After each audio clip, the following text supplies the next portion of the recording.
La primul episod de Five Nights at Freddy 1. Dă muzica puțin mai încet. De fapt, foarte încet. N-am mai jucat de mult jocul.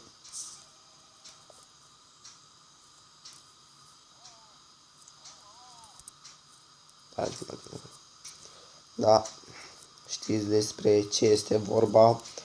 Este vorba de niște animatroni care o să ne săclie o vreme bună.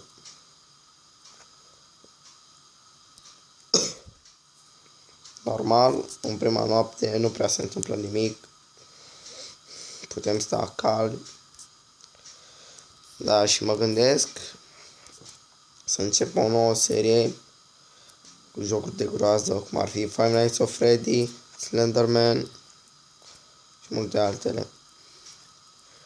Abonați-vă, vă rog frumos, pentru a-mi arăta că nu știu. De-abia m-am sculat din somn, nu-mi vin idei.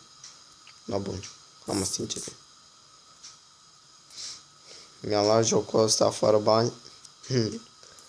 E normal, boss. V-am zis, în prima noapte e plictiseală.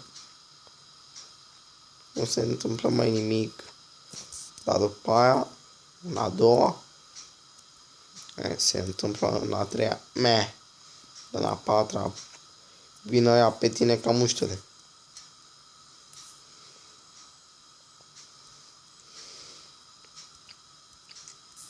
Nu se aude.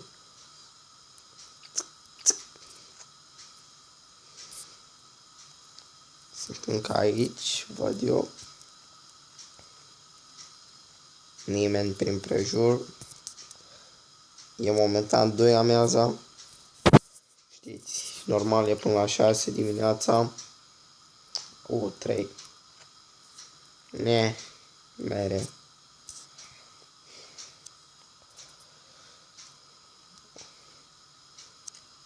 Episoadele vor fi de... A plecat cineva? Da, a plecat banii. Banii, bum. Se mișcă înseamnă dacă... Îl văd acum pe la ușă. Am în cameră. S-a mișcat.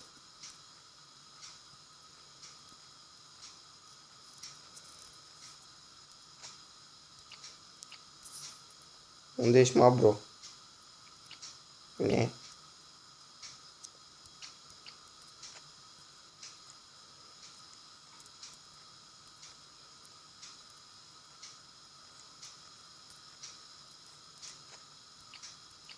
Văd că îmi sare acum în față.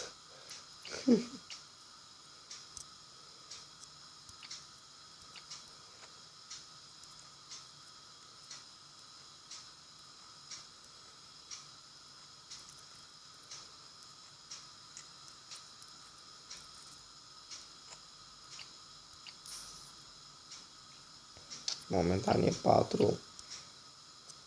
5 amiaza. Și acum mă gândesc să țin ușile închise.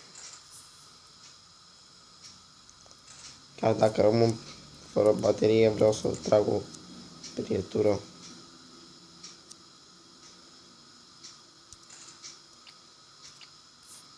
Dar se consumă prea repede.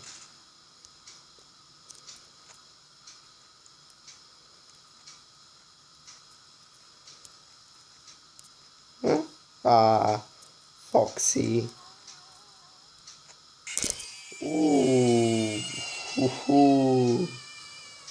Cum a apărut.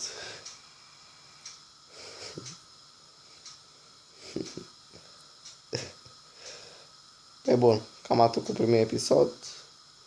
Uitați de like-uri, share, și pa, pa.